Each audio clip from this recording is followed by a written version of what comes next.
Peace to you all. My name is Saba Ahmed. I'm a law student at American University.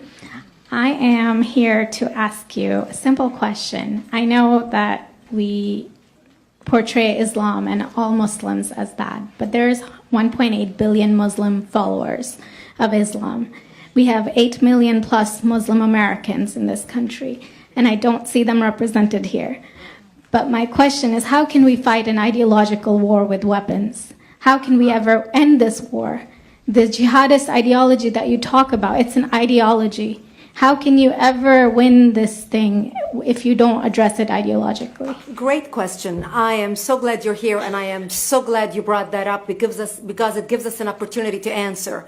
What I find so amazing is since the beginning of this panel, which we are here about Benghazi attack against our people, not one person mentioned Muslims. We are here against Islam, or we're launching war against Muslims. We are here to discuss how 4 Americans died and what our government is doing.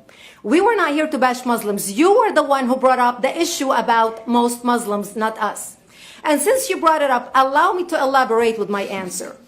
There are 1.2 billion Muslims in the world today. Of course, not all of them are radicals. The majority of them are peaceful people.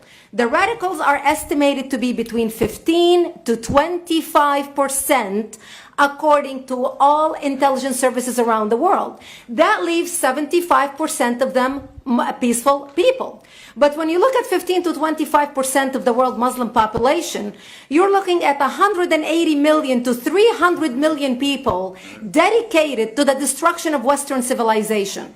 That is as big of the United States. So why should we worry about the radicals, 15 to 25%?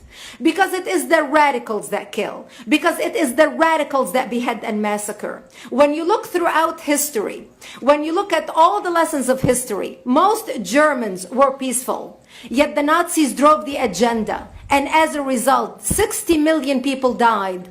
Almost 14 million in concentration camps. 6 million were Jews. The peaceful majority were irrelevant. When you look at Russia, most Russians were peaceful as well.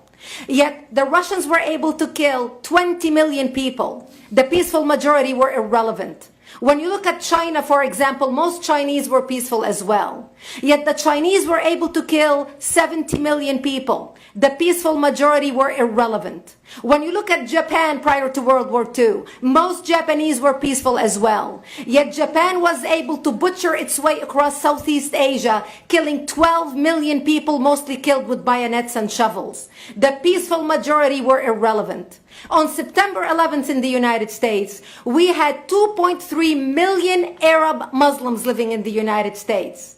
It took 19 hijackers, 19 radicals to bring America down to its knees, destroy the World Trade Center, attack the Pentagon, and kill almost 3,000 Americans that day. The peaceful majority were irrelevant. So for all our powers of reasons and us talking about moderate and peaceful Muslims, I'm glad you're here. But where are the others speaking out? And since you are the only Muslim representative,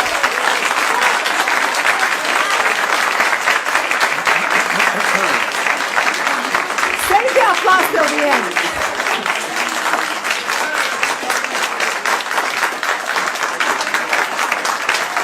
Thank you.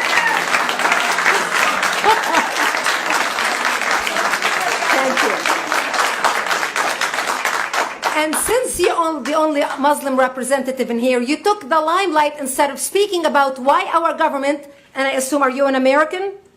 You're an American citizen. So as an American citizen, you sat in this room and instead of standing up and saying a question or asking something about our 4 Americans that died and what our government is doing to correct the problem, you stood there to make a point about peaceful, moderate Muslims. I wish you brought 10 with you to question about how we can hold our government responsible.